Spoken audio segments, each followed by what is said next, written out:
IPS அதிகாரி என கூறி மோசடி செய்தவருக்கு 17 ஆண்டுகள் சிறை தண்டனை விதித்து நீதிமன்றம் தீர்ப்பளித்துள்ளது. 13 ஆண்டுகளாக நடைபெற்ற வழக்கில் விஜயபானுவுக்கு 17 ஆண்டு சிறை தண்டனை வழங்கப்பட்டுள்ளது.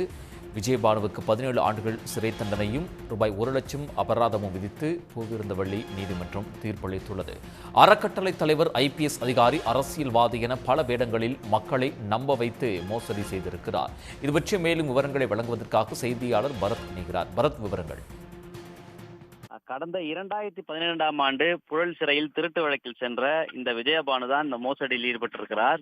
இவர் ஐபிஎஸ் அதிகாரி என்று அங்கு சிறைத்துறையில் பணியாற்றிக் கொண்ட பெண் வார்டனை ஏமாற்றியிருக்கிறார்.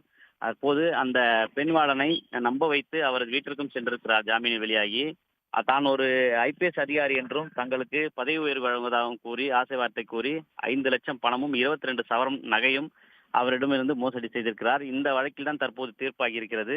இந்த வழக்கில் மொத்தமாக 8 பிரிவின் கீழ் வழக்கு பதிவு செய்யப்பட்டு அதில் ஒவ்வொரு பிரிவுக்கும் 3 முதல் 2 ஆண்டுகள் வரை என மொத்தம் 17 ஆண்டுகள் இந்த சிறை தண்டனையானது விதிக்கப்பட்டிருக்கிறது.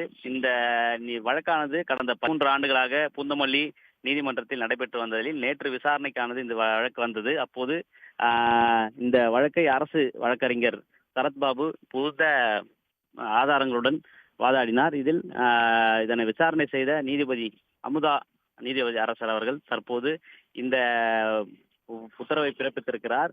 ஒவ்வொரு பிரிவிற்கும் 3 ஆண்டுகள் முதல் 2 ஆண்டுகள் என மொத்தமாக 17 ஆண்டுகள் இவருக்கு சிறை தண்டனை விதிக்கப்பட்டிருக்கிறது. அந்த சிறை தண்டனை மட்டுமல்லாமல் 1,10,000 அபராதமும் விதிக்கப்பட்டிருக்கிறது. இது மட்டுமல்லாமல் இந்த விஜயபானு சமூக சேவகர், அரசியல்வாதி, போலீஸ் மற்றும் போன்ற பல்வேறு மோசடி நாடகங்கள் நடத்தி மோசடியில் ஈடுபட்டது தெரிய வந்திருக்கிறது.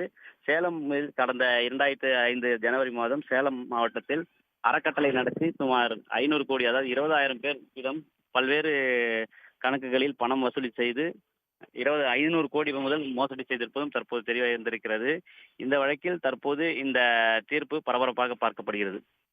உடனுக்குடன் செய்திகளை தெரிந்து கொள்ள சன் நியூஸ் பெல் ஐகானை கிளிக் பண்ணுங்க.